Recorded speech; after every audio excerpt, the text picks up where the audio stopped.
Let me tell you a quick story. I know this guy. His name's Josh. He lives in Portugal, and in 2020, he was 28 years old. Weird looking dude, by the way, but that's beside the fact. Basically, what ended up happening is Josh left his job in finance. Not because he founded some startup, not because he made it big in crypto, but just because he hit his dividend number. $34,000 a year. That's it. That's what he needed to cover rent, food, healthcare, and a few surf trips every year in Portugal. His investments paid that out in cash every year, whether he's going to work or not. And that number, I mean, it wasn't picked at random. He was highly calculated with it. So in this video, I want to show you how people like Josh and thousands of others are figuring out the real numbers that they need to retire off dividends. Let's get to it. Now, the first step is honestly really simple, but you have to do this because it's the most important part. You need to figure out your freedom number. I'm not talking about your dream retirement. I'm not talking about yachts or Italian villas. What I'm talking about is your baseline life being covered. Think rent, food, healthcare, a little fun maybe, but just some stability. Now, for Josh, that number is going to be completely different than yours because honestly, there's a lot of factors that go into this. Where do you live? How much income are you making? How much income do you want to make during retirement? What's your comfort level with that stuff? There's a lot of factors that weigh into it. Next, you need to ask the question, what yield are you getting from your investments? Now, I'll show you how to calculate it for your individual portfolio based on all the investments that you have. It's actually really straightforward, but just know that dividend yield is how much income an investment produces based off how much you put in. It's a percentage of what you put in. So if you invest $100,000 and it pays $4,000 per year in dividends, well, you've got a 4% yield. Now, here are 3 real-world examples that we're going to use for the purpose of this video. SCHD, which is a very popular dividend ETF, it currently yields about 3.5%. You've got VYM, which is another solid ETF, around 3.2%. And then we have JEPI, which is a higher yield, more income focused, just around 7.6% right now. We're going to use all of these for comparison to show you how the numbers break down. Okay, hotshot, let's talk about what you need to cover $50,000 per year in living expenses. Here's how the math works. Super straightforward. You take $50,000 and you divide it by the yield. It is that simple. With SCHD at 3.5%, it's $50,000 divided by 0.035, which is going to give you about $1.43 million needed invested without touching the principal. That will still exist. Now, with JEPI, it's 7.6%. It's $50,000 divided by 0.076, and that's only $657,895. We're talking about the same income, but very different required investments, because that's how much the yield is going to play a factor into something like retiring with dividend. But I gotta be honest with you here, this isn't just about yield, because the real secret weapon to all of this, and you've probably heard it a million times, but it's compound growth. But here's the thing, in Josh's case, retiring at 28, compound growth didn't have decades to work its magic. So he had to be creative and extremely aggressive. He kept his expenses low. He eliminated things like rent. I know he lived at home for a super long time and just focused on being creative with how to save more money. He started investing as soon as he was able to, and he's been funneling over 75% of his income into dividend ETFs this entire time. We're talking about no lifestyle inflation. If the dude got a raise at work, that didn't matter because it was all just getting invested in the stock market. No distractions whatsoever, just pure focus on trying to hit that number. And listen, I get it. That pace, well, it's not for everybody, but it really does show what's possible when you have a clear number and you can build everything that you're doing around it. And so if you're in your 20s or your 30s, maybe even earlier to be honest, and you're playing the long game, this is where compounding becomes your greatest advantage. Because let's say that you invest $500 a month into a dividend paying ETF and you reinvest every dollar of income. Now, at first, we're talking about really slow. I remember my very first dividend payment was just a few dollars, but by the end of the year, maybe you're up into tens of dollars or maybe even $100. By the end of year 5, you could potentially be earning thousands of dollars in passive income. And by year 15, maybe tens of thousands of dollars without ever increasing your contributions. Because in the background, here's what's going on. Your dividends are buying more shares. Those shares are generating more dividends and the whole thing begins to snowball. And that's the entire engine behind this. And once it starts going, it's really hard to stop. I know for me, one of the coolest things is just having that momentum and seeing the portfolio build and build, because every dividend payment that I receive from something like SCHD or some of the individual investments that I've made that are dividend paying companies, it is increasing every time. And there's nothing more exciting than getting the purest, most passive form of income where all I've done is put money up front.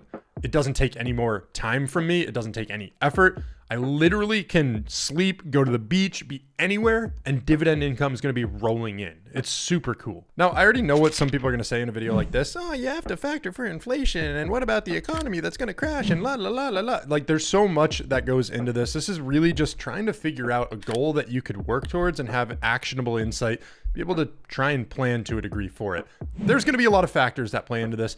Your number is probably not going to be 100% accurate, but this gives you a really good rough ballpark for some sort of goal to have. Now, I get that these numbers can actually sound and seem really, really daunting, but there's ways to hack yourself around it. I want to talk about my scenario, and I'm going to show you my individual portfolio yield so you can understand how you can calculate your own as well. But just talking through some of these numbers, what's insane is the power of just being focused on some of this stuff. Now, I started, back in college, like, man, I must have been 19, 20, 21 years old when I started posting YouTube videos and talking about investing and like my journey towards financial freedom. It's super cool for all the OGs that have stuck around and seen a lot of this come together, but I'm like still very, very fresh when it comes to this stuff and I'm still building. But something that's really, really cool is I've built my lifestyle in a way that I can keep expenses extremely freaking low. So when you look at something like needing $1.5 million in retirement for $50,000 worth of income, yeah, sure, it seems really, really daunting. But when you break it down, you could start eliminating some of those expenses. And then all of a sudden, you don't need $50,000. You need $12,000 and like much lower cost. Because for me, here's where I've built my situation out to be. I own a duplex. One unit completely covers the unit that I live in. So I'm living rent free, which is just insane in today's day and age. Now, the main things that I do pay for are things like healthcare. I have a really, really low phone plan. I've got groceries, obviously. I want to be able to travel and eat out more. And then I've got like a car, so some insurance on that, but then just basic self-care and fun. There's really not much else that I have going on. And there's not much that I need to like be happy and do these different things. Like I'm very content with where I'm at. But because of that, I would estimate that my actual necessities year over year is probably about $23,000. So it's pretty damn low. All right. So listen, not affiliated in any way, shape or form with TrackYourDividends.com. Just a tool that I really have loved using. It's super easy to combine all of your portfolios and see your things like your portfolio yield, everything aggregated in one spot. Now it's really cool. You can just simply add accounts that automatically link and will update. You can also manually input your investments that you have if you're more of a manual person, but I like automatic. Now you do have to pay as you link more and more accounts, but totally worth it if you're somebody who likes breaking down the numbers and looking closely at this stuff. Now, I got to link a couple more accounts: Interactive Broker, Webull, I use Moomoo. Those are not yet reflected in the home screen, but just showing you how easy that is. Like you could click on something like Robinhood, and what it does is it takes you to Plaid where you can link it up. Just super straightforward. So love that. But for the purpose of this video, we'll just focus on what's in here now because I don't want to input that yet. This portfolio, honestly, it focuses a little bit more on growth. So that's why the dividend yield is so low, 1.67%. If I go into something like my Roth IRA, you'll see I have SCHD in here, which the dividend yield on SCHD, I think I said 3.5 to 4% earlier. It's 3.75 right now. So not too bad. I mean, we could run it at, let's run a couple calculations for this. So I said I needed $23,000. We'll first run it at 1.67%. So that's obviously going to be pretty high, but usually what happens as people sort of get closer to retirement age, they'll take funds out of their growth stuff, put it more into dividends and have more income coming in. But if I do $23,000 and I divide it by 0.0176, here we go.